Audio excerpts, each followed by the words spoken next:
Yeah, g'day everybody. This is Tony here from Grandad's Junk! All with my big one tooth.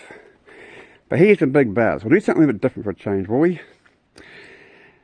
Cars. Old cars. Now, if you're married or have a partner, school-age children, mortgage, working full-time. So you could say the odds are against you really. A bit like me when I was a bit younger. Same boat. Life's a struggle. Raising children is not cheap. It's very expensive. Like sports and all the drama going on. You got a mortgage and whatever else is happening. So money's often tight, time's tight, everything's tight. But you love old cars. Well, I thought I might do a wee project, a wee bit of a test run. I've got a couple of old bombs here, and we can look at how cheap can you do this? Can you do it with minimal know-how? I'm no mechanic, I'm not a panel beater, self-taught welder. I can weld at least, a big plus. But there are things you can do to bring the cost right down and also actually enjoy the experience of working on the old girl. And it doesn't matter if you never really get up legally on the road in time, it doesn't matter. It's all about your enjoyment of working on an old car. There's lots of good workshop manuals out there now, some mechanics. Most people got a fair idea, but when it comes to mechanicking, get a lot of workshop manuals. There's nothing wrong with just read it through and through, get your head around everything, and just follow the instructions really, and you shouldn't have too many problems. YouTube is chock full of information. People doing up various types of motors and blah blah blah. So here's the big buzz. Initial outlays to get yourself an old car, I suppose, if you're into old cars. And there are substitutes. You don't have to get, if you're into American cars, but you can't find one. They're too dear. And often it can be the case. But there are substitutes. You can get old English cars, and you might think, oh, yuck, old bloody British crap. But guess what? Affordability dictates choices, and it does. And often you can pick up old English cars. I'm not talking about miles and bits of, small ones, but you can get bigger ones. Like Vauxhalls, and you get larger Morrises, which are larger. I think at Morris Oxford, you got the old 30s era of Morrises are quite large, 6-cylinder ones are quite large. You got Wolseleys, another option. They're a bigger car, and they're all rear-wheel drive, not front-wheel drive things, like your Land Crabs. Panel beat and go. Look, you can book into the old local Polytech and go and do a course on welding just to get yourself started. You can buy a wee MIG, second hand of someone. I got one. $150. It's a wee MIG, comes with a bit of wire and a gas bottle. What's 135 amp, I think it is. More than big enough for all the panel work that you want to do. Okay, you haven't got rollers and things for shaping metal, but guess what? Here's a big buzz. All the flat areas and things with a slight curve, you should be able to do yourself without too much difficulty. Now get some clamps and get some those magnetic corner things that can hold it in place while you patch her up. Get a really nice wee grinder, cut it all out, put a patch in to match it, and just tack it up. And same with paint jobs. If you're not looking for a showroom car, but you want to enjoy doing it with an old car, you can paint the stinking thing yourself. It's not a major. You can buy a bloody wee compressor from the warehouse or something like that, a cheap thing.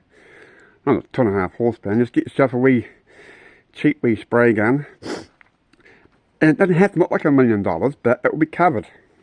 And it will look okay. You can drive it around, don't have to worry about it too much. I've done a couple.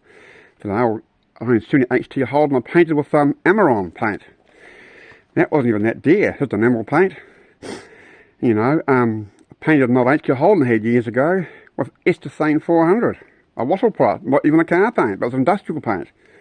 Picked up a mismatch. Go to some paint shops, and you can pick up a mismatch for half the price. Okay, you can't be fussy on the colour you want, but you can get a cheap paint job. and it's the same fine because it has a hardener with it.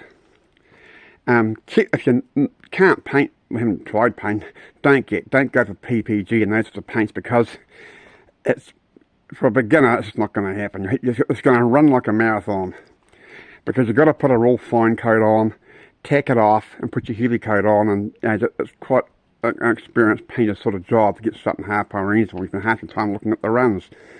But other products you can use, other enamels you can use, and it's put on.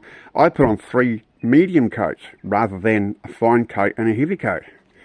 And on the last coat, you make it thinner. Put extra thinners in it, but another 25% thinners in it, so it flashes off. So it'll bring a bit of shine up in it, so you don't have to buff it. And I know, your car looked okay. I know, you won't win first prize in a show, but guess what? That's not what this video is about. It's about people who are, tight for cash, you got bigger responsibilities, and life isn't always kind to us sometimes. Life's tough, prices are increasing, and money's tight, but you love old cars.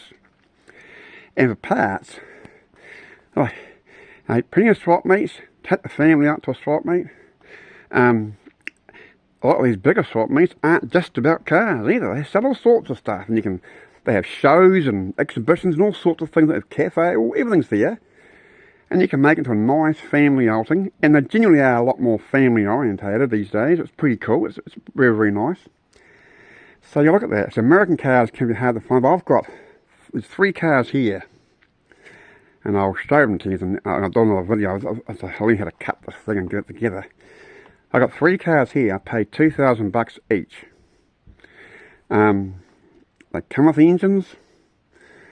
They're pretty well complete. A bit rough, and you're going to expect that for your money. 2 have got dead plates, but don't be afraid of that, because VTNZ, you've got an older car. It's not hard to get it on the road. Just don't go crazy with modifications, and you'll be good as gold. Just stick with what it's got. If it hasn't got a motor, just do a bit of research, what they come out with, and just chuck it in. Get one and chuck it in. So I'm going to do a video on a wee bit of panel bending work. There's some equipment and stuff you can pick up cheap, second-hand cheap, that can get you started. I'm no expert, I'm not a mechanic, I'm not a panel bender. I don't diddly squat about these old cars. No, look, but not a lot. But guess what? Wikipedia, YouTube, there's heaps of information out there. That's what we've got a brain for. Bit of research, and it goes a long way without actually having to spend any money. The more research you do, you're going to save yourself a lot of mistakes. And mistakes cost money, and it does. But guess what? Here's the big buzz. We're not talking about getting things re-chromed. That's a horrendous cost. Just forget about it. But you can get away with, clean your bumpers up. Get a nice, if you want a chrome-looking bumper, just go and get some nice chrome paint and paint it up. It looks okay. But at the end of the day, it's not showroom condition. But if you have an interest in these things, you can do things and have a lot of fun. If you've got boys who, or in my case, my grandkids, I love the old cars. I love them. Get them out in the old Plymouth and muck around. They have a great, in the old Morris, they have a great time. But there's 3 cars in particular I'll show you. We picked them up for $2,000 each. These 3 cars. One comes from Picton. It's a 1936 Morris 14.6, and it's got side valve 6 in it, and the car actually runs, actually goes, and it's still got live plates. That's no major worry, but that's no big deal. We've got a 53 custom line. It comes with a 351 motor, an M engine V8, and a C4 trans, all complete, and a spare car.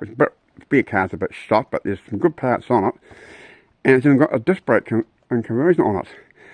Other car, and that comes from Rakaya, south of Christchurch, way down there, well, across the us anyway. The 3rd car I'll show us is a 58 Plymouth Savoy, another $2,000 car. It's got an engine in it too, and it's pretty much complete. Needs a heap of work, but that's what you get for your money. So $2,000, you can get a car. Last year there's a great big auction down at Gore. I think it was last year or year before. Guy might have dropped dead or something, who knows. And I was selling heaps of cars. 30, 40 cars were being flicked off, old 50s and 40s things this guy had. You know what I mean? And you can get them. In New Zealand here, of course, you know, getting parts for some cars is quite tricky. Now, you got 58 Plymouth, or you got some custom line parts now, they're a bit tricky to get, but because there's not many of them around. 58 in particular, there's not many of these cars around. But the big buzzers though, you got an old English car, which is still a cool car. I got a mate's got a lovely old 38 Vauxhall, I think it is. It's a 6-cylinder car, lovely old girl. And it's a full-size family car, you know, and you can get those last sort of cars, you can get a lot of parts of those Vauxhalls. There's still quite a few around, and you know, swap meets are a great source. You know, so I will just cancel off here. This is a sort of bit of a discussion about things like that, just a bit of a heads up on things and what you can do. Next part will be the looking at the cars and the motors, and yeah, and of course the MIG, the wee MIG. I picked the wee MIG. I'll show you the wee MIGgy. Picked it up. Got the arc router here too. I feel they only paid about $100 for that too, second hand. It goes good to 135 amp thing, which is it runs 3.2 rods, and so that's all you need. 3.2 rods is pretty big enough for doing any chassis work or any, you know, heavy work that you need to do. That's plenty, and you know what I mean. And once again, if you can't weld, go to Polytech. They have plenty of places that have beginner courses and teach you how to. MIG is a lot easier than it is for the arc router, that's for sure. MIG makes it much easier. Or once again, there's nothing like getting the old kids out there or some friends over, have a nice barbecue or a nice meal, get together, play on the old girl. I don't know, like kids might be in bed or something, just you can go out there, your wife might be out with her girlfriends or something or whatever, put a time out, and you can disappear into the old garage or shed and just muck around and, you know, and really have a good time and have a lot of fun doing it. Okay guys, take it easy, and I might have to do a nice long run on one of these cars and bit by bit and see how we get on, eh? Okay mates, you take it easy, brotherhood and sisterhood of course. Bye, adios amigos. Has that stopped? I think it has, it's still going, hang on.